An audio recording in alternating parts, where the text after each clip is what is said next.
Hello, Saddam. We haven't spoken in quite a while. I want to take some time to speak with you about your life. Start at the beginning, shall we? What happened to you in your childhood that can make you what you are today? My family was the scum of the village. My mother had married the worst guy she possibly could. Even the other killed me, exiled me because of my family. What did you do for entertainment?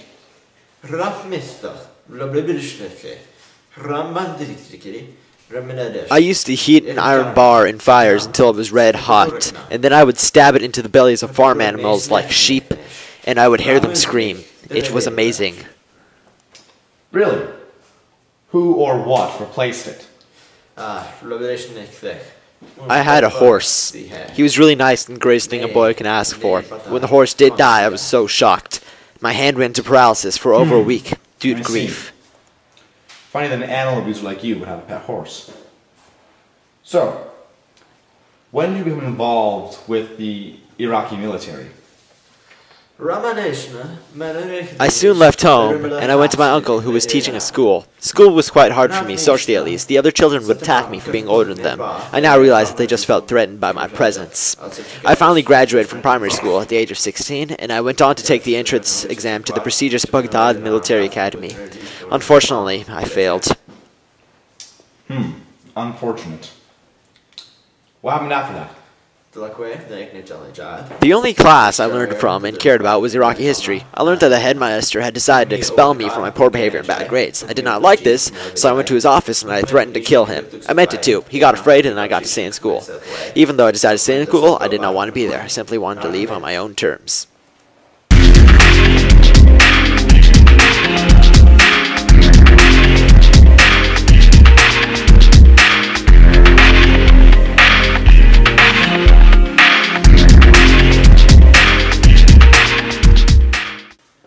When exactly did you begin your rise to tyranny in Iraq? I began moving towards my position as leader of Iraq in the 1950s when I joined the Pan-Arabism movement.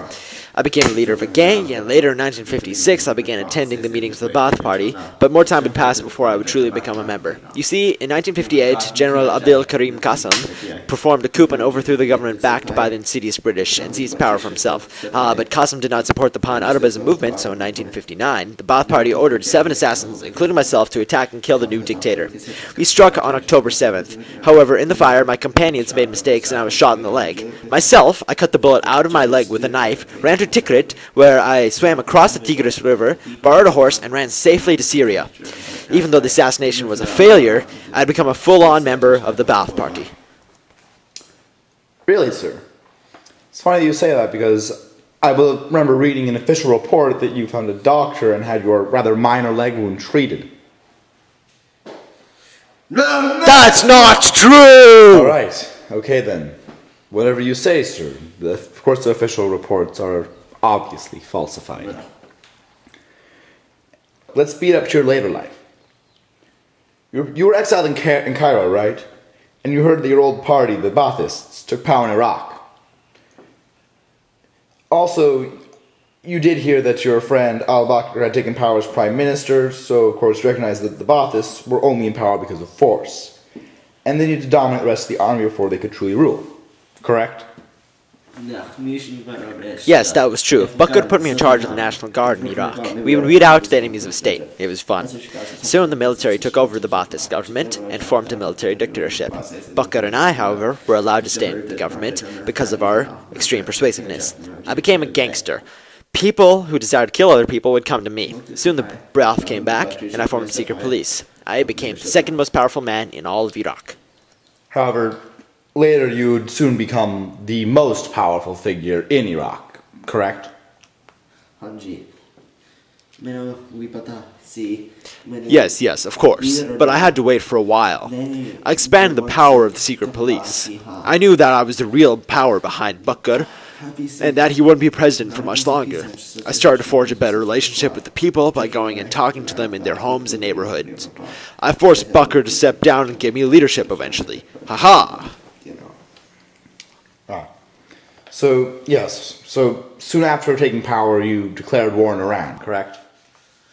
Yeah, on September 22nd, 1980, I declared war, but it was basically an equal match. We cut off each other's supplies, and the war raged on. Eventually, however, the war ended. Of course, we won the long war and took the oil. Yes.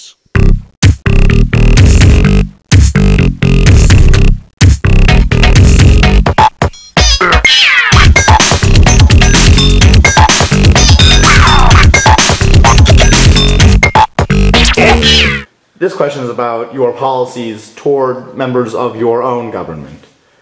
I remember reading somewhere that you were rather ruthless in negotiations and meetings, correct? Yes, sometimes one or two people might have disagreed with me. I simply called them into a private meeting in the next room.